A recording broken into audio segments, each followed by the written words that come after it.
know you've been curious about what happened to Sonic and the gang, so we're gonna take a break from our regularly scheduled Wholesome Boy to see what's going on with our Wholesome Bot.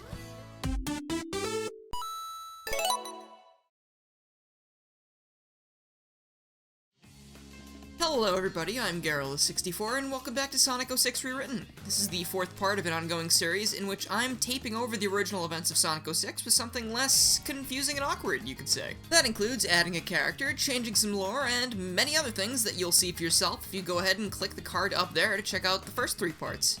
You can also find other stories like this one in the same playlist, so make sure to catch up before watching. Or heck, maybe go watch them again, I don't know. Where we last left off, Silver made a new friend in the form of Blaze the Cat, and she promised to help him find the Chaos Emeralds, much to Silver's delight. Oh, and Sonic, Tails, Knuckles, Rouge, and Omega were vaporized by Dr. Eggman. Or were they? I'm sure we'll find out soon, though. Awaken, brainy fleshbag! Tails feels himself being shaken and slowly opens his eyes. Omega is standing over him, repeatedly yelling at him to wake up. Omega? What are you yelling for? I was just... He stiffens when he remembers what happened previously. Scanning the area, he quickly locates Knuckles, Rouge, and finally Sonic, all unconscious and breathing several feet away. Tails looks up into the sky and sees nothing but a dark red being choked by endless smoke. I require your intelligence! Tails ignores the bot's words and walks to the edge of the building they're standing on and looks out over a decimated world. Lava pours from the windows of adjacent structures. Plumes of fire spring up from the magma lining the streets, and what remains of a red bridge is folded in on itself, fires greedily eating up every last bit. Perhaps your primitive hearing organs are failing you. I said I require your intelligence. Tails, with a hand covering his mouth, turns to face Omega. He looks up at him, visually shaken from the sights before him. That's more like it. My sensors indicate that we currently reside at Golden Bay Zone, but clearly this information is inaccurate as there is no bay in sight. Also, everything is on fire. Yeah, I noticed that. Golden Bay Zone, though? Are you sure? I just took the tornado here last week, and I'm positive there was less... fire. The only tornado I can see now is made of fire. In addition, my systems detect a substantial temporal shift. I am unable to quantify the change. This is why I require your assistance. A temporal shift? If that's the case, then I can understand how your systems wouldn't be able to process this.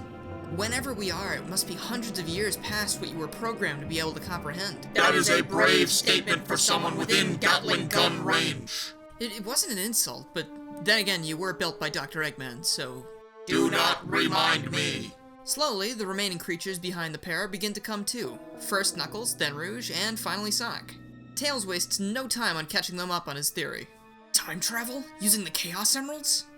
Those beautiful jewels just keep getting more and more interesting. More like irritating. Knowing Eggman has that much power in his hands gets me all riled up. Plus, how are we gonna get back to our own time without the emeralds? Bite your tongue, Hedgehog. You may proceed about your business without precautions, but lucky for you, I am much more efficient. After Omega is done lecturing, his chest cavity opens up to reveal not one, but 2 Chaos Emeralds. Sonic, Knuckles, and Tails are in shock. So I assume you're not gonna tell me why Gun was hoarding Chaos Emeralds? That's right, a girl's gotta keep her secrets. She winks at the trio. Before Knuckles can protest any further, the ground below them begins to shake. The tremor is so powerful that even Omega is knocked off his feet. He falls onto his back and struggles to pick himself up, almost like a turtle. The tremor dies down, but in its place, the air seems to vibrate as a deep, gurgling roar reaches the hero's ears. What in the world?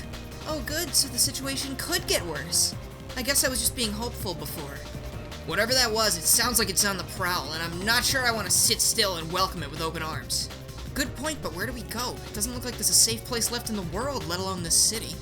Well, for starters, I'm gonna start running, cause that usually helps solve problems after all. Sonic winks and throws a thumbs up before dashing in the opposite direction. And here's your Crisis City level, enjoy. Though this time it doesn't take place in Solion, it actually takes place in Golden Bay Zone, otherwise known as the place that City Escape is. And I only know that name because Sonic vs. Speed Battle, so thank you, Hardlight team. After a while, the gang manages to put some distance between themselves and the unseen threat, and they come to a rest on a familiar red bridge, or the remains of it, rather. Do you think we lost it?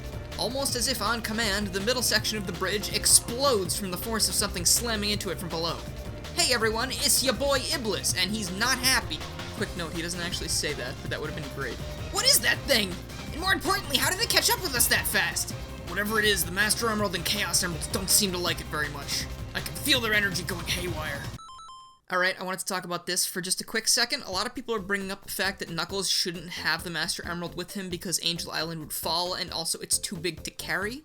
While you are correct about Angel Island falling, Sonic and the gang unanimously agreed that exploring the city that appeared could be dangerous, and they needed Knuckles for backup. Knuckles begrudgingly agreed to come, only on the condition that he would bring the Master Emerald with him because he didn't want to leave it unguarded. That being said, I'm going on the record right here and saying the Master Emerald is more similar in size to its canon appearance in SA2, or even something like a Super Emerald. That's how Knuckles is able to bring it with him, and I'm employing the use of hammer space like many games and cartoons do. If you don't know what that is, hammer space is basically that like invisible inventory system that you see a lot of use in cartoons and video games. It's basically like when someone pulls something out of nowhere. I mean, like, they do it all the time in the Sonic series anyway, like SA1, SA2, even in 06. So, I mean, I don't really see any reason why I can't keep using it, because it's inconvenient if you don't have something like that. But anyway, back to the adventure. The giant fire creature takes a swing at the group, and lava splatters in all directions. Out of everyone, Omega is the only one that's hit. A small patch of metal on his torso begins to sizzle and smoke as the superheated substance burns through him. Is that all you've got? I've lit bigger fires than you in my sleep. Didn't know robots could sleep. It's a figure of speech. Something I thought you'd understand since you never stopped speaking. Remember what I said about fighting amongst ourselves? If there was ever a better time to not do that, it's now. Gonna throw a little Iblis boss fight in here now. Don't worry about it too much. Iblis is defeated by the combined efforts of the gang, but it doesn't stay down long. After a few moments, it's already reformed, and now it's called in backup. All the little Iblis monsters surround the gang, and at this point, they're feeling kind of worried. We've got no choice. We need to try and activate Chaos Control and hope it'll get us back to where we came from. With the help of the Master Emerald, we might just be able to match what brought us here. Omega and Rouge nod to each other and lay their 2 emeralds beside the Master Emerald. Sonic is running circles around the group, fighting off as many monsters as he can, but it's clear he's getting tired. If they hadn't had a huge battle beforehand, he'd be fine, but unfortunately, things didn't work out that way. Knuckles speaks to the emeralds, and as they hear their guardian chanting, they begin to glow. A harsh white light emanates from the jewels, and the gang cover their eyes to keep from going blind.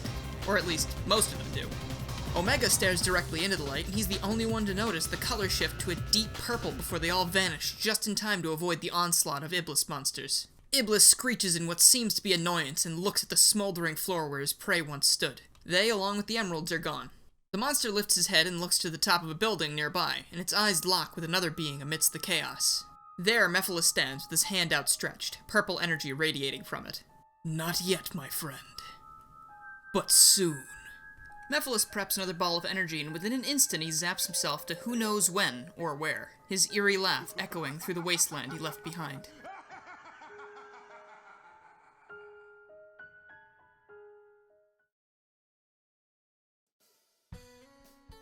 Back in the present, Silver and Blaze have just returned from Tropical Jungle and are walking through the streets of Soliana. Some denizens peek out of their windows for the first time in a while and seem relieved to see the familiar face of their princess. She acknowledges those she sees, hoping they'll stay safe throughout the mess before turning back to Silver. So, you've been alone for a very long time, it seems. I don't blame you for being untrusting of others. It's not that I didn't want to trust people, but Mephiles said... You've said that name quite a lot in the last few hours. Who is this Mephiles? Oh, he's just this hedgehog who appeared out of nowhere and told me that I could save the world by traveling back in time. So, a time-traveling stranger brought you here and told you to get the Chaos Emeralds for him without telling you what he'd do with them, and to pry them out of whoever's hands they were in because no one else could be trusted?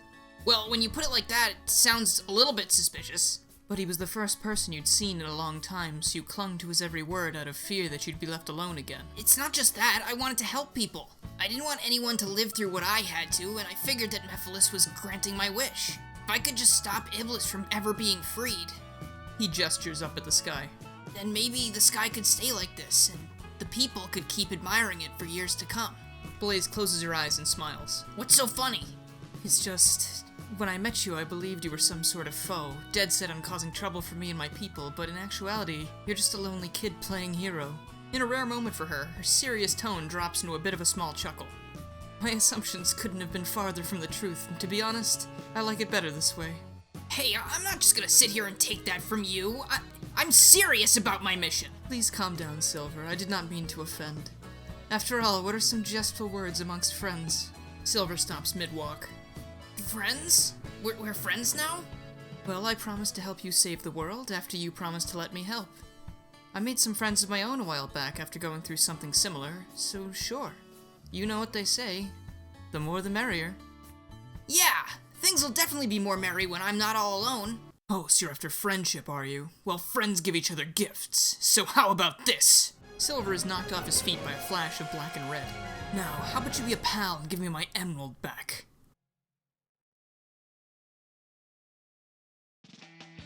And that's where we're going to be leaving it for now. After that, we finally located all of the Chaos Emeralds. There are 2 with Sonic and Co., 4 with Dr. Eggman, wow, he worked very fast, and 1 with Blaze, Silver Shadow, and Amy. Speaking of them, Shadow doesn't really seem to be in a forgiving mood after Silver beat the stuffing out of him before. But you know, I'm sure they'll be able to talk it out next time. You know, maybe. Also, where's Metal Sonic? I kind of threw him in there, and then I didn't do anything with him. I guess maybe we'll find out next time on Sonic 06 Rewritten. Thank you so much for watching this video. I really had a great time making it, as I do with most of these. And if you like this video and you haven't already, please make sure you subscribe, click the bell, follow my Twitter, and join the Discord to keep up with more Sonic rewrites and other things that aren't Sonic rewrites, because I do a lot of things. I really do. I mean it. If you do hit that subscribe button, you'll see it. Don't let anyone tell you that I don't do a lot of things, because I do. They're lying to you. I'd also like to give a huge thank you to my current supporters, who are Mike TGC, KDoc64, Danny Dauber, Silva PhD, No Men, Raiden Still Plays, Chaotic Mercenary, Cosmic Mushroom, Tylil Tech Guy, Jaded Indolent, Jeremy, Lucas Tallman, Mega Trafficone, Crystal, and on Patreon, KDoc64 again, AJ Rat, and Rob Morrison. And also a huge thank you to anyone who's supporting in the $1 tier in either place. Seriously, even $1 can go a very long way, because $1 alone might not seem like a lot, but if enough of you pitch in $1, then you know what that means. That just keeps going up from there. So if you do decide to support, I really appreciate it. But anyway, thank you guys so much for watching. I'll see you guys next time.